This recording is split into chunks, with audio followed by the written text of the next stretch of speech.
Hey guys, welcome to another video. Now, I've lost some footage. As you can see, I was fussing around then. I don't know how this happened, but I actually used my... I'm realizing this is the worst footage. I feel like I need to redo this video just purely because it was really cool how it worked out. Look, what I actually did was...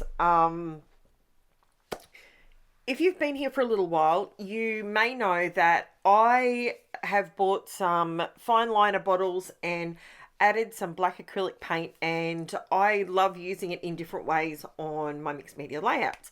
Anyway, I just randomly drew some using that, and I didn't do a pencil first, I just did it very freehand.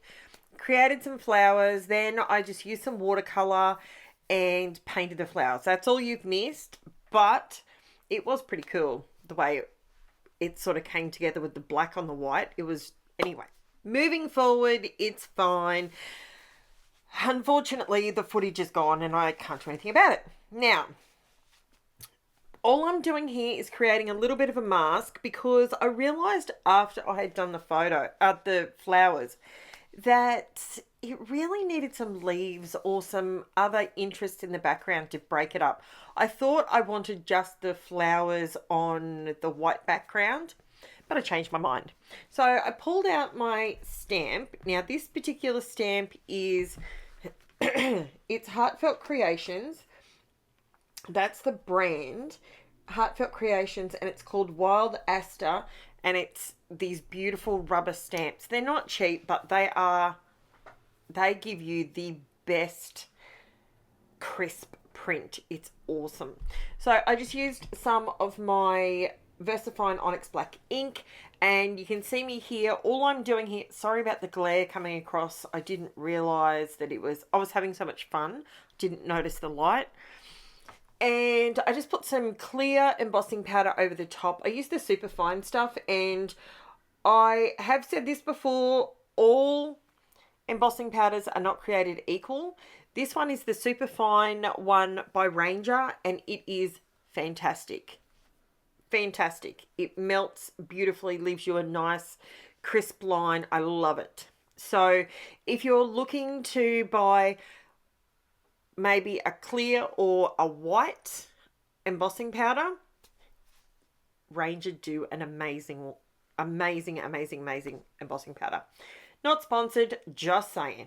Now, you can see me, this is how I actually painted the flowers. So I just used, these are my brush, they're called watercolor brush marker inks. Now they're watercolor and they're liquidy. These are the ones that I bought quite a while ago from Aldi, and there's not a large range of color, but when you combine them like I have here on the palette next to me, you can get a really good variance of color. The only one that I found I can't really do much with is the pink. So the pink itself, which is always, look, unfortunately, pink is just one of those colors. You can either get it bang on the money or it's just not going to work. I don't know what it is, but it's, I've heard people say that purple is the Voldemort of scrapbooking. I think pink is so hit and miss. You either go fluoro or it gets muddy. That's just me. But like, I really like the two pinky yellow ones in the center and down to the bottom left at the moment. But that one sort of more to the top right, it's just such a bright pink and it's really hard to work with. But I love how this layout turns out. Don't get me wrong. I sound like I'm complaining a lot, but I'm trying to just get my point across that sometimes, I guess, this particular layout, I wanted to create my own background. And I've had some people ask me that, they've asked me a few times, why do I like to create my own backgrounds? This is why. I love to paint. I love to, I'm not great at any of it. Like, I'm really not. I'm very basic when it comes to paint and what I do with it and all the rest of it. But I don't think you need to be Picasso to create a layout like this. I think it can, sure. Should you practice first? Probably. Did I draw these flowers first, foremost, and that's it? I had a practice. Of course I'm going to practice before I just go in and willy-nilly. I practiced it, but I want you all to know that I don't pre-plan and here's the paint, by the way, that I use around the outside edges. I'm just putting some extra interest in the background just with some dots using the black paint. So you can see the little bottle that I've got there, and I just put the paint that I've got in it is the Creative Place Aldi black acrylic paint. That's all it is. And I keep the pin in it. It stays on my desk. I've got the black one and the white one, and it works a treat. I love it. Seeing as I have lost some of the footage, I'm actually going to do another one and show you guys how I actually did it with essentially using this little bottle as the writing tool, pretty much. So I absolutely love how this came out. And I really want you guys to start thinking about, you don't have to be the best artist in the world to... I mean, I used to look at Missy Whidden and think I could never create a layout like she does. She's like, she's amazing, you know. But if you give it a chance and just relax, get in there and don't make it bigger than it has to be. Just enjoy the moment. And that's what this layout's about. I wanted florals. I didn't want to go to somebody else's artwork, and I could have. If you're not confident to do this, go for it. You know, add some stamping on top of an already watercolored background or something along those lines. Get some paint in a fine liner bottle. If you're in Australia, these fine liner bottles I buy in a 2-pack, and I get them from Crafts Online, and usually I buy them when they're like $2.99 for 2. So they are dirt cheap. I absolutely love the fact that they're really cheap, and I just have a play and see what it's like to play with some different bits and pieces and put different mediums in them. Some work, some don't, but give it a go. And you'll be surprised. You can create some really cool, interesting texture on your layout. Now, I'm using these white thickers, and they are called ROCKABYE. And I'm trying to use my thickers down because as time has gone on, I actually prefer to use my Cricut to create really long titles. I love using the words as my ephemera, and I like to use my titles as a bit of a story jump off point. I like to do that, and I also like to create an offset with my titles.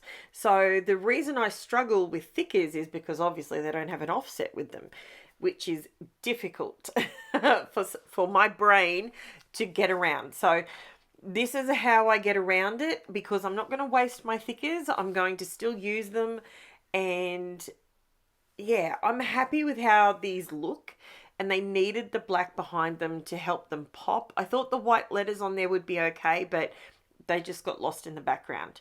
So this is how I managed to get a decent title on here. Yes, I had to MacGyver that T on the suite, which is another thing that bugs me with thickers.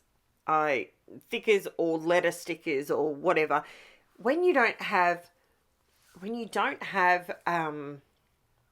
enough letters to create the title you want, so annoying. But if you're doing it on the Cricut, guess what? Or a Silhouette, or a Brother Scanning Cut, or, you know, your cutting machine of choice. Even if you're using a die cut machine and you're cutting your letters out, you can continue to cut as many as you need. But when it comes to thickers, you're at the mercy of however many they've provided you. And there's never enough A's, T's, vowels. It's just never enough.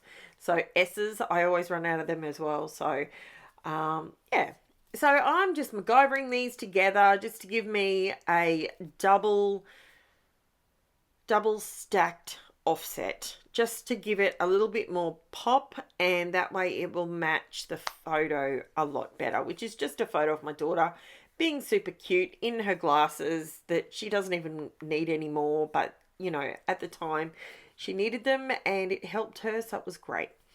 Now I am going to be nearly finished shortly, so I'm just going to do a little plug. If you've only just stumbled across my page, I would love to have you join by subscribing. It doesn't cost a single cent, and if you hit the notification bell, you will be notified every time I release another video. I pop a video up now Monday, Wednesday, Friday my time, so every morning, those 3 days a week, you can jump on and I will have a video up. Now, alternatively, I do at least one live a month. If you like lives, some people do, some people don't. If you're scrapping in your room and you're, you know, a bit lonely, I think lives are great. You can actually chit chat back and forwards, and it's yeah, I enjoy that. I enjoy doing my lives, and quite often people ask me to try things or try different colors, or you know, it's more interactive, but to each their own. So I also have in the description below a link to my Facebook group and a link to my Instagram. If you use those social medias, that's where I pop a lot of photos up, just zoomed in, sort of so you can see things a little bit more close up. If you want to check any of those out, pop on over to via those links, not a drama. And what else was I going to say? Oh, and I've got my Buy Me a Coffee link in the description as well. If you've not heard about that, that is just a way that if you want to contribute to assist in helping me buy more product to use on my channel, you can. It is not an obligation. This is a free channel and it is here for your inspiration. So there you go, guys. Nice and up close here. You can see that the watercolor, I tried to do messy watercoloring. That messed with my head, but I did it a little bit. I tried to get the colors outside the flowers a little bit, and I think it worked. Let me know what you think. Do you like this? Would you like me to do another video showing you how I did the flowers a little bit better? I think they're pretty simple ones, but let me know. Let me know in the description below. Don't forget to like, subscribe, all the fun stuff, and I'll chat to you soon, guys. Bye for now.